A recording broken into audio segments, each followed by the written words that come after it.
when we talk about the formula bar, okay, this is the formula bar here. This is the formula bar. This bar you are seeing here is known as formula bar.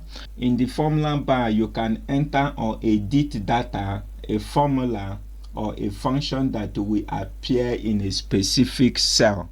Alright, what it means is that when you enter something in this formula bar, any cell you selected, it is going to appear. The value you enter into the formula bar is going to appear in that specific selected cell.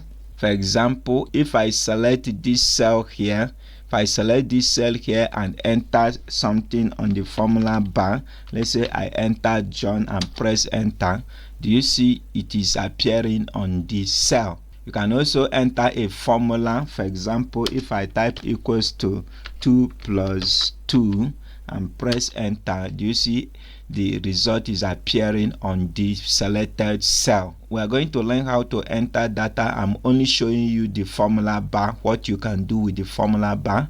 That's why it is good for us to explore the interface so that you will be able to understand the interface before we start to enter data.